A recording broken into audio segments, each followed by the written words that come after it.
오늘 사사기 12장 말씀을 통해서 말씀을 깨닫는 지혜와 응답받는 기도의 은총이 우리가 넘치게 될 줄로 믿습니다. 사사기 12장은 사사 입다가 암몬을 크게 무찌른 다음의 이야기입니다. 우리가 어제 이 입다의 승리를 봤잖아요. 입다는 그냥 이긴 것이 아니라 여호와의 영이 임하여 서원을 했죠. 하나님, 제가 승리하면 저를 영접하러 나오는 그를 번제로 드리겠습니다. 여러분, 이것은 그야말로 이길 수 없는 상황, 도저히 승리할 수 없는 상황에서 하나님만을 의지하겠습니다라고 하는 그의 영으로 나온 서원이었고, 그 서원에 딸이 응답하면서 정말 그 가문으로서 너무나 아픈, 너무나 슬픈 이야기지만, 그러나 그 민족은 하나님의 능력으로 구원받는 놀라운 역설의 승리를 경험했습니다. 자, 그런데 그 다음에 벌어진 일이 너무나 오히려 참담하다. 적은 밖에 있지 않았다. 도리어 내부에서 그 입다를 공격하는 오늘 에브라임 사람들이 나타납니다. 1절 같이 보겠습니다. 에브라임 사람들이 모여 북쪽으로 가서 입다에게 이르되, 내가 암몬 자손과 싸우러 건너갈 때에 어찌하여 우리를 불러 너와 함께 가지 아니하였느냐 라고 시비를 걸어요. 여러분, 이 에브라임 사람들이 누구냐면 바로 이 당시에 내가 제일 잘났어 라고 생각하던 사람들, 소위 기득권, 경제적인, 종교적인 기득권을 가지고 하나님 당연히 우리 편이지, 하나님 내 거야 라고 주장하던 사람들이었어요. 여러분, 이 에브라임이라고 하는 이름이 창성함이라는 뜻이잖아요. 창성함, 정확하게는 에프라트라고 하는 말이 열매를 많이 거둔다는 말인데, 에프라임이라는 뜻은 뭐냐면 두 배의 과실이라는 뜻이에요. 여러분 잘 생각해 보세요. 12지파 가운데 10지파는 아버지가 야곱이에요. 야곱의 10명의 아들이 지파를 이루고 딱 2지파만, 에브라임, 므낫세만 요셉의 아들들이에요. 그러니까 우리 아버지가 애국까지 가서 총리로 성공했으니까 그 아들인 우리는 당연히 우리 삼촌들과 함께 같은 대열에 서는 게 맞아 라고 생각했던, 교만의 끝을 달래던 에브라임과 므낫세, 그 중에서도 에브라임은 중심 중에 중심이고 기득권 중에 기득권이에요. 이들이 지금 나와서 이 입다한테, 야, 너 왜 우리랑 같이 안 싸웠어? 야, 너 왜 너 혼자 승리했어? 야, 그 승리하고 다 내놔 라고 지금 자기네들의 기득권을 계속 주장하는 거예요. 여러분, 근데 참 재밌는 게 에브라임이 딱 2번 이 사사기에서 전쟁 끝난 뒤에 와서 왜 자기네들 높여주지 않았냐, 다 내놔라 했던 적이 딱 2번 있는데, 참 재밌는 건 그 에브라임이 2번 다 어떤 지파의 사사에게 그렇게 말할까요? 에브라임이 가장 만만하게 보고 가장 험하게 대하고 가장 해롭게 해코지하는 지파가 딱 하나 있는데, 그게 누구냐? 바로 가장 그 당시에 강하던 유다 지파도 아니에요. 그 당시에 핏줄로 제일 형이던 르우벤 지파도 아니고 하나님께 예배하던 레위 지파도 아니에요. 제일 에브라임이 제일 미워하고 제일 업신여기고 제일 괴롭히던 지파가 누구냐? 바로 자기의 형 므낫세예요. 아니, 므낫세와 에브라임이 딱 둘만 요셉의 자손이라면 둘이 얼마나 귀해요. 사이좋게 잘 지내야 되지 않아요? 그런데 이 에브라임은 다른 지파는 다 놔두고 자기의 형인 므낫세 지파를 계속 괴롭히는데, 바로 사사기 8장에서 기드온이 미디안을 물리치고 큰 승리 거두었을 때, 그때 기드온에게 찾아가서 에브라임이 오늘과 똑같이 말합니다. 왜 너 혼자 승리했냐? 왜 우리 안 불렀냐? 큰 소리를 뻥뻥 치면서 다 내놔 라고 했을 때, 기드온은요, 우리가 알고 있지만 성격이 굉장히, 그는 좀 치졸합니다. 강한 자에게 약하고 약한 자에게 강해요. 그래서 기드온은 아이고 잘못했다고, 미안하다고, 내가 어떻게 에브라임 너희를 따라가겠냐, 너희가 다 가져라 라고 이야기하고 에브라임 말을 들어줍니다. 자, 그래서 한번 그렇게 자기네 자존심과 실리를 차지했던 그 에브라임의 경험이 있으니까 찾아와서 뭐라고 하느냐, 오늘 마지막 부분 1절 마지막에 이렇게 말합니다. 우리가 같이 한번 읽어볼게요. 시작. 우리가 반드시 너와 내 집을 불사르리라. 와, 여러분, 이게 얼마나 무서운 말이에요. 너만이 아니라 너의 집까지 다 불살라버리겠다. 여러분, 그런데 이 말을 하면 안 되는 말이에요. 왜냐하면 지금 입다가 어떻게 이겼어요? 자기 딸을 불사르고 이겼잖아요. 자기의 딸을 번제로 드리고 승리한 이 입다에게 찾아와서 에브라임은 야, 너 딸 불살랐다며? 너도 불살라 버릴 거야. 너희 집도 다 불살라 버릴 거야. 야, 우리 그런 사람이야. 알아? 라고 지금 큰 소리를 치는 거예요. 이게 사람이라면 해서는 안 되는 말이에요. 그런데 이걸 너무 당당하게 해요. 여러분, 근데 희한하게 에브라임이 하나님 믿어요, 안 믿어요? 하나님 백성이에요, 아니에요? 여러분, 이방 민족이 아니에요. 모압이 아니고 암몬이 아니고 그들은 아모리 족속이 아니고 지금 이스라엘이에요. 하나님 백성인데 하나님 백성이 절대로 하면 안 되는 말, 상대방에게 상처를 주고 무시하고 상대방을 찍어 누르고 자기를 높이려는 이러한 말을 에브라임이 아무렇지 않게 하고 있어요. 여러분, 정말 가슴이 아픈 거예요. 우리가 성경을 볼 때 이게 하나님을 안 믿어서 이런다, 그렇게 이해할 수 있지만 하나님을 믿는 사람들이 어찌 보면 더 심하고 더 매몰차고 더 이기적인 모습들을 볼 때 정말 마음이 아파요. 그런데 자, 지금까지 이렇게 해서 다 먹혔잖아요. 모든 사사들 자기 손으로 쥐고 흔들었어요. 에브라임은 모든 중심의 중심이었고 누구도 두렵지 않았어요. 그런데 여기서 이 입다는 좀 다르게 행동을 합니다. 우리가 2절과 3절에서 볼 입다의 모습은 사실 입다가 아니에요. 여러분, 입다라고 하는 말이 뜻이 뭐냐? 해방자입니다. 구원자입니다. 빼내는 사람이에요. 빼내오는 사람, 그게 입다의 뜻이에요. 그래서 우리가 입다를 통해서 누굴 볼 거냐면 예수님을 볼 거예요. 우리가 어제부터 보고 있는 이번 고난주간 특별 새벽기도회의 주제는 예수님을 보여주는 사사들 아닙니까?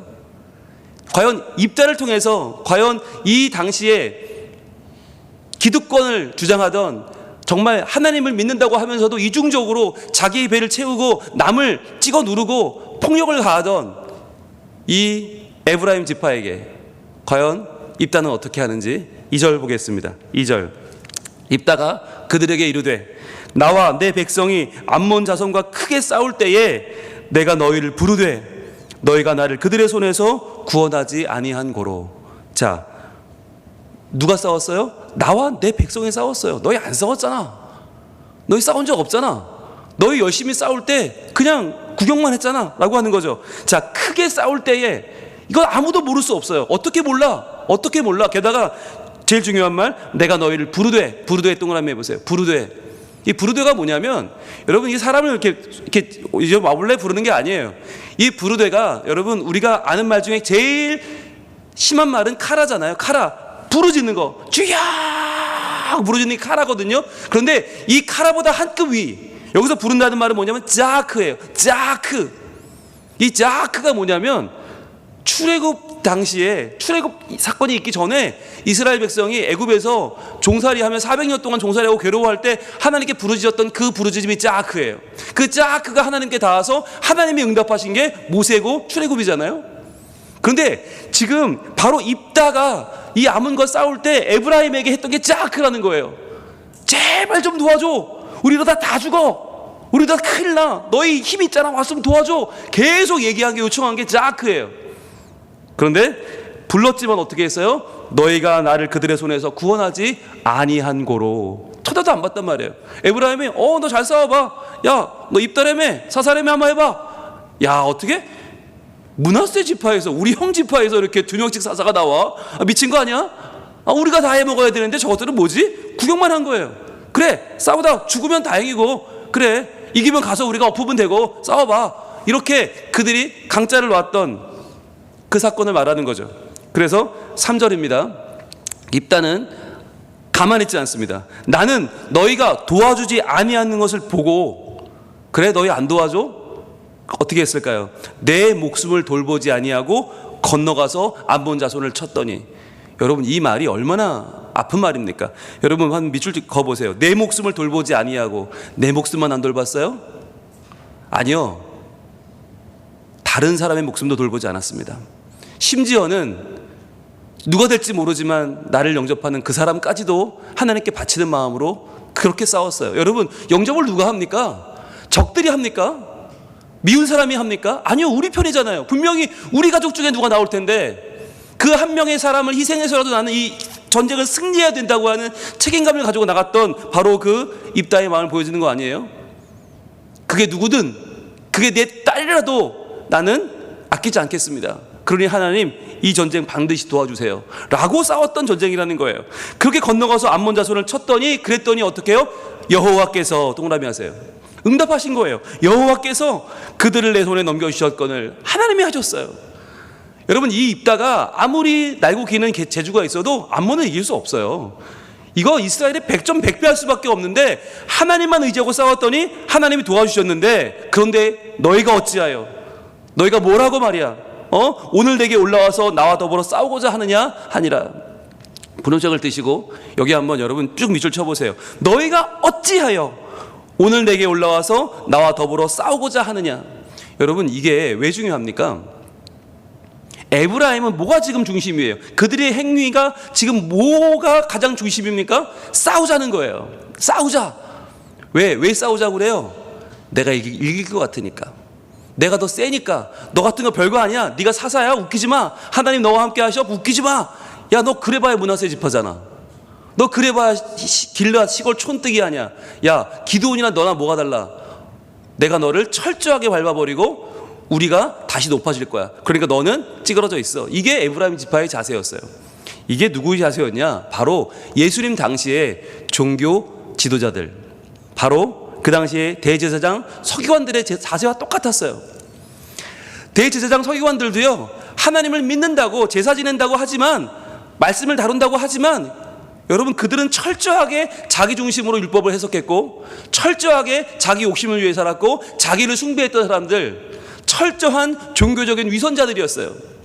자, 그러면 그들에게 예수님은 어떻게 하셨나? 과연 그들에게 비위 맞춰줘 가면서 아이고 그래요, 다 해드세요, 그래요, 아이고 할 수 없네요, 그들을 높여준 게 아니었어요. 모든 사람이 다 그럴 때 예수님만은 그러지 않았어요. 오늘 입다처럼 그들에게 분명히 그들의 중심을 뒤 흔들어 놓으시면서 하나님의 권세로 말씀하십니다. 우리 마태복음 21장 가보겠습니다. 오늘 입다가 보여주는 예수님의 모습은 어떻게 예수님의 당당함으로 이어지는지, 마태복음 21장 12절. 마태복음 21장은 예루살렘에 입성하시는 종료주의를 다루는 말씀이기도 합니다. 성전에 들어가시자마자 한 게 있어요. 마태복음 21장 12절 말씀, 시작. 예수께서 성전에 들어가사 성전 안에서 매매하는 모든 사람들을 내쫓으시며 돈 바꾸는 사람들의 상과 비둘기 파는 사람들의 의자를 둘러 엎으시고. 자, 노란색 들고 표시합니다. 예수께서 동그라미 하시고요. 자, 예수께서 무엇을 하셨나? 세 가지를 하셨는데, 첫 번째, 성전에 들어가서 하였어요. 우리 여기까지는 오케이. 그래, 예수님 온유하신 분이고 예수님 믿음 있는 분이고 겸손한 분이니까 성전에 들어가셨지. 그런데 두 번째가 뭐냐? 내쫓으시며예요. 예수님 내쫓았다고? 예수님 왜 그러셨지? 마지막에 뭐라고요? 둘러 엎으시고. 자, 예수님이라는 주어와 어울리지 않는 내쫓으시며 둘러 엎으시며, 이 동사가 계속 나와요. 이게 뭐지? 왜 그럴까요? 그 당시 대제사장 서기관들이 하는 그 꼴이 바로 입다 시절에 에브라임이 했던 것과 똑같은 거예요. 자기네는 헌신하지 않으면서, 자기네는 영적 싸움에 최전방에 서지 않으면서 맨 뒤에 서서 뒷짐지고 있으면서 사람들한테 훈수 두고 사람들한테 다 이래라 저래라 하고 자기의 배를 채우면서 자기만을 만족시키던 그 사람들이 하던 일이 뭐냐? 바로 성전 안에서 매매했다는 거예요. 여러분, 이게 말이 됩니까?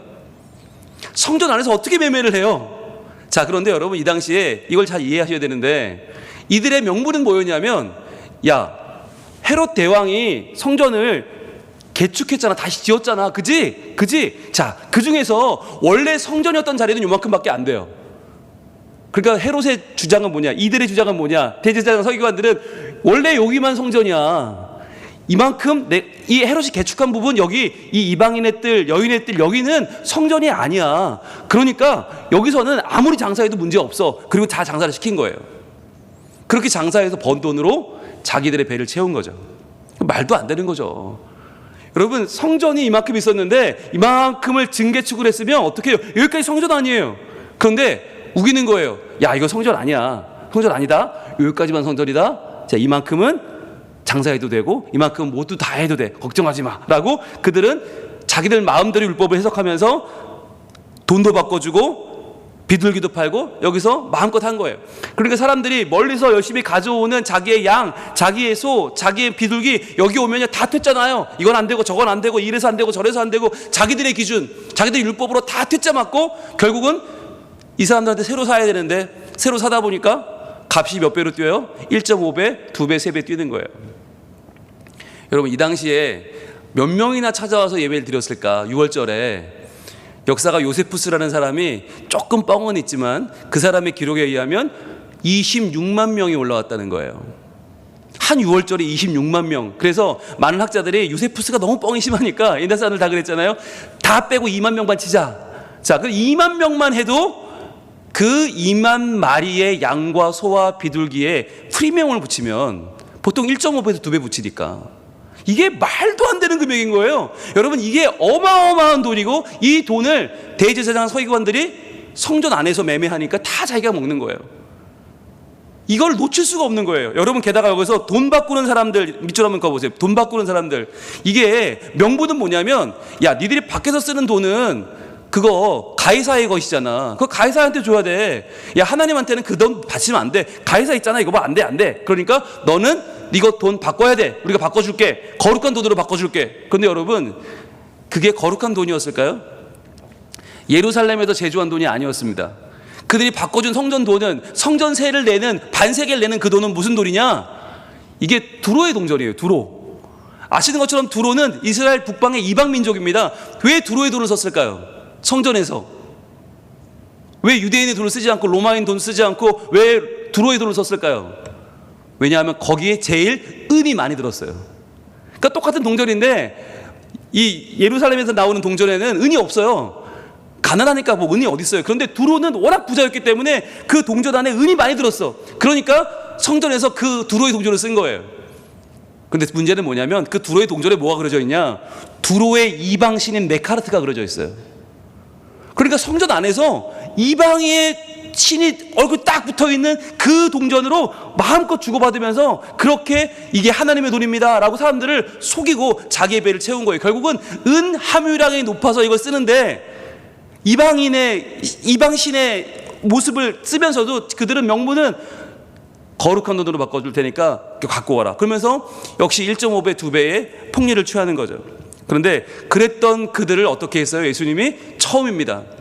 누구도 그들의 권세에 그들의 이 돈과 명예와 그들의 이 기득권 앞에 꼼짝을 못했는데 예수님이 그들을 내쫓아 버리시고 그들을 엎어버리신 거예요. 그러면서 중요한 말씀을 하십니다. 여러분 이 말 때문에 예수님은 죽으셨어요.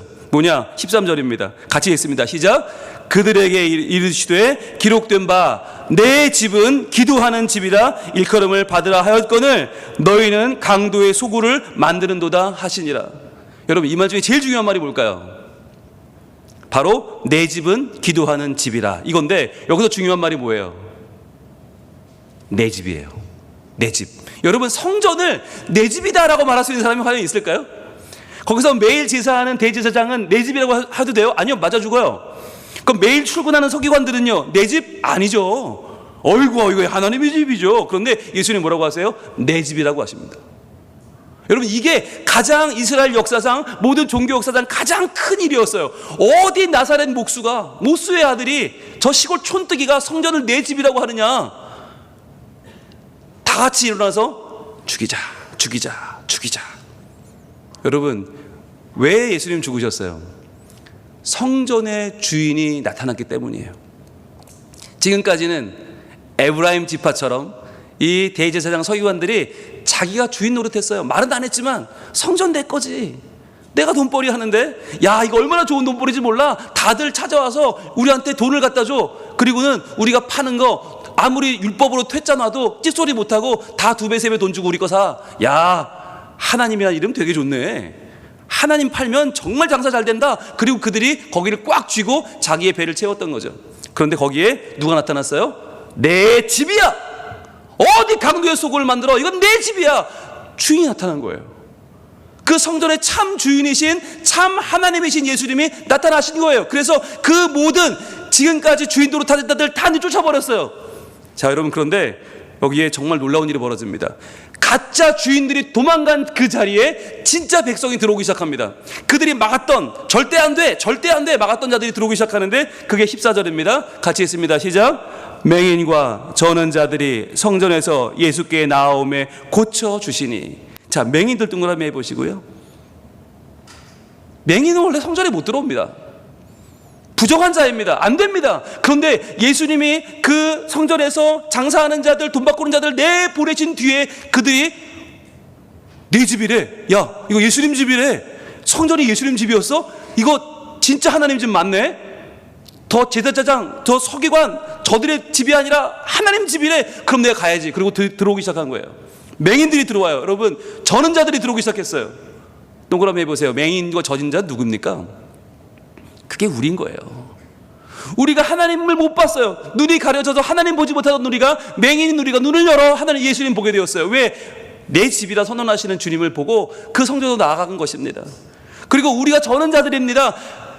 성치 못해 예수님께 가지 못하던 우리들, 그 우리들이 지금 예수님이 내 집이라 선포하시는 그 말씀을 듣고, 주님 저희가 갑니다, 주님 저를 받아주세요, 절며 가는 길이 이 길인 거예요. 이게 구원의 길인 거예요. 그 전까지는 너희는 안 돼, 맹인이라 안 돼, 절어서 안 돼. 그런데 그들이 예수님께 성전으로 나아오니까 어떻게 해요? 예수님 그들을 만나주시고 고쳐주시더라는 거예요. 예수께서 맹인을 고치시고 이제 정언 자를 고치시는 그 자리가 어디예요? 성전인 거예요. 여러분, 이것이 예배인 줄 믿습니다. 이 예배는 교회라는 조직을 튼튼하게 하고 교회라는 건물을 세우고 교회라는 시스템을 견고히 해주는 장치가 아니에요. 예배는 오늘 몇 명 나왔냐? 얼마나 대단한 사람이 왔냐? 야, 훌륭하네. 그런 장소가 아니에요. 예배는 예수님이 주인 되는 자리고, 거기는 이전에 예수님을 알지 못하던 맹인들이, 저런 자들이 나와서 치유받고 고침받는 자리가 예배인 거예요. 여러분, 이 일을 위해서 예수님이 오셨고 이 일을 위해 예수님이 죽으신 거예요. 여러분, 우리는 예수님이 죽으신 것을 나를 위해서라고 너무 축소해버려요. 물론 은혜는 되지만 그건 너무 축소하는 거예요. 예수님 나 때문에 죽은 거 아니에요. 왜 죽었나? 성전을 회복하고 예배를 회복하고 하나님 나라를 회복하기 위해 죽으신 거예요.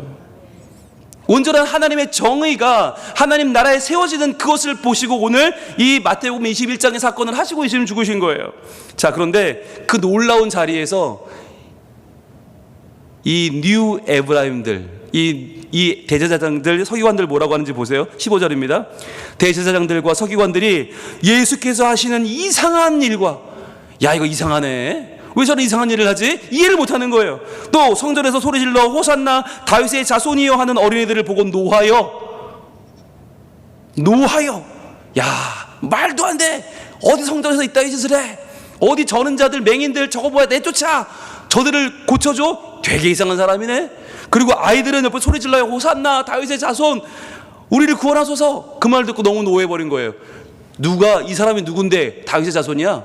이 사람이 누군데 우리를 구원해? 화를 내고 예수님을 미워하죠. 그때 16절입니다. 예수님 한마디도 안 집니다. 예수께서 말하되 그들이 하는 말을 듣느냐? 예수께서 이르시되 그렇다. 어린 아기와 젖먹이들의 입에서 나오는 찬미를 온전하게 하셨나이다 함을 너희가 읽어본 일이 없느냐 하시고. 밑줄 그어보세요. 어린 아기와 젖먹이들의 입에서 나오는 찬미를 온전하게 하셨나이다. 이들은요, 어린이들만이 아니에요.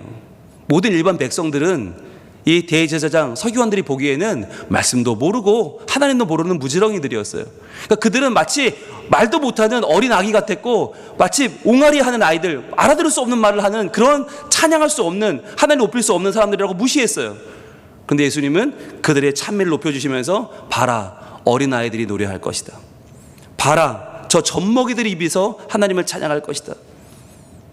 즉, 종교 전문가가 아니라 종교로 똘똘 뭉친 그 몇몇 사람이 아니라 모든 이들이 이제 하나님 나라의 주인공이 되는 그 모습을 펼쳐주고 있는 것입니다.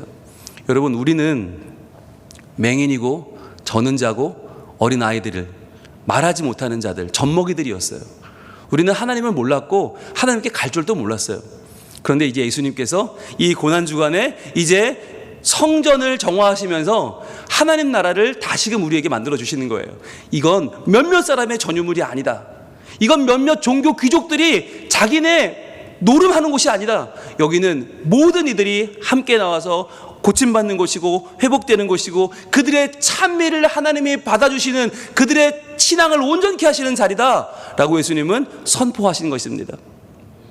여기서 예수님의 마지막 행동은 우리에게 하나의 경고를 던져줍니다. 17절입니다. 그들을 떠나 성 밖으로 베다니에 가서 거기서 유하시니라. 자, 그들을 떠나의 동그라미 해보세요. 예수님은 그 대제사장, 그 서기관들을 떠나버리십니다. 왜? 더 이상 너희와 함께 있을 수 없다.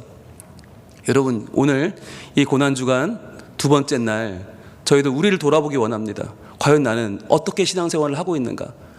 과연 나는 예수님을 온전히 믿고 따르고 그분의 십자가, 그분의 구원의 승리에 함께 기뻐하는 사람인가? 아니면 저거 되게 이상하네, 아니 교회 나오면 잘 되고 교회 나오면 형통하고 교회 나오면 다 복 받아야지, 왜 십자가는 왜 지고 말이야, 왜 죽어? 희생이 뭐가 필요해? 이거 필요 없어 라고 오히려 어려운 사람, 힘든 사람, 고된 사람, 정말 부활이 필요한 사람, 정말 보혈이 필요한 사람들을 오히려 무시하고 교회는 이래야 한다는 자기만의 고정관념에 빠져서, 자기만의 율법에 빠져서 혹시나 교회를 평가하고 재단하고 정죄하고 있는 내 모습을 없는지를 돌아봐야 하는 거예요. 왜냐하면 그렇게 살면 예수님은 떠나버리세요. 그러한 교회라면 떠나버리실 거예요. 그렇게 완고함에 빠져서 고난주간인데도 십자가도 모르고 예수의 보혈도 모르고 우리를 위한 희생과 헌신도 모른 채 오늘도 어떻게 하면 이 땅에서 내가 잘 될까만 고민하고 있는, 하나님을 믿는다고 하면서도 자기를 숭배하고 있는 이중적인 그리스도인이라면 예수님은 떠나버리실 거예요. 그러나 성경을 몰라도 좋고요, 율법을 몰라도 좋아요, 맹인이라도 좋아요, 예수님 못 봐도 좋아요, 예수님 못 들어도 좋아요, 그분께 못 나오는 저런 말이라도 좋아요, 그분을 온전히 노래하지 못하는 젖먹이라도 좋아요. 그분에게 믿음으로 나아오는 자는 예수님께서 받아주시고 고쳐주시고, 바로 그러한 자를 위해서 예수님 오늘도 십자가를 향해서 걸어가시는 줄로 믿습니다. 이 고난주간에 다시 한번 돌아봅시다. 나는 어떤 위치에 서 있나? 처음에는 다 우리 맹인이었는데요, 이제 신앙생활을 오래 하면서 교회 안에서 자리를 좀 잡으니까 내가 좀 뭐 되는 것 같고요, 내가 좀 뭔가 좀 하는 것 같고요, 내가 낸데 라고 하는 나의 자존심과 나의 위치를 주장하는 마음이 어느새 생겨버렸어요. 그래서 나를 조금이라도 무시하는 것 같고, 나를 조금이라도 사람들이 알아주지 않으면 화가 나고, 마치 여기가 내 집인 것 같고, 나를 위해 있는 것 같은 이 잘못된 착각과 오해가 우리 안에 너무너무 많아졌어요. 그러나 오늘 기억하길 원합니다. 이곳은 예수님의 집입니다. 예수님의 집은 기도하는 집이요, 만민이 기도하며 하나님 만나는 곳이요, 회복되는 곳이 아닙니까? 오늘 우리 기도할 때, 하나님이여, 이 고난주간 나와서 기도하는 우리 모든 심령들이 기도하며 주님을 만나게 하여 주시옵소서. 하나님 나라의 참 주인 되신 예수 그리스도를 만나 우리가 오늘 변화되게 하시고 그 예수님의 품 안에서 고침받게 하여 주시옵소서. 주님 나를 고쳐주시옵소서. 주님 나를 살려주시옵소서. 나의 고난 가운데, 고통 가운데 부르짖어 구할 분은 하나님밖에 없습니다. 예수님 나를 도와 주시옵소서. 간절히 기도할 때에 주님 우리를 만나주시고, 오늘도 맹인이요 절름발이 연약한 모습으로 주께 나오는 우리들마다 오늘도 치유하시는, 오늘도 고쳐주시는, 우리의 피난처 되시는 예수님 우리를 사랑해 주실 줄로 믿습니다. 기도하겠습니다. 주님, 오늘 에브라임 지파는 아무것도 하지 않으면서 이전에 그랬던 것처럼 입다에게 와서 큰 소리치고 내가 너를 불살라버리겠다고 정말 입에 담을 수 없는 말을 합니다. 주님, 예수님 당시에 대제사장들이, 서기관들이 똑같은 짓을 하지 않았습니까? 그런데 입다도 예수님도 이들에게 지지 않고 너희가 한 게 뭐 있는데 내 집을 강도의 소굴로 만들어버린 것들, 내 집을 나는 회복할 거야, 예수님 선포하십니다. 그리하여 그 자리에 부정하다고 천대받던 맹인들과 저는 자들과 어린아이들이 찾아와 주님을 회복하는 모습을 저희는 보았습니다. 주님, 과연 우리가 어디에 서 있는지를 보게 하여 주시옵소서. 과연 교회 안에 오래 있었다고, 오래 다녔다고 저희가 나도 모르게 대제사장과 서기관들 편에 서지는 않았습니까? 주님, 나를 용서하여 주시고 우리를 용서하여 주시고 이 시간 저는 자요 눈먼 자요 어린아이 같은 우리를 받아 주시옵소서. 우리의 아픔을 알아 주시옵소서. 우리의 고통을 하나님 치유하여 주시옵소서. 이 아침에 간절히 부르짖어 기도하는 자들마다 하나님의 크신 은총을 얻고 치유받고 새로워지는 역사를 허락하여 주시옵소서. 주님, 우리와 함께하여 주시옵소서. 예수님 이름으로 기도합니다. 아멘.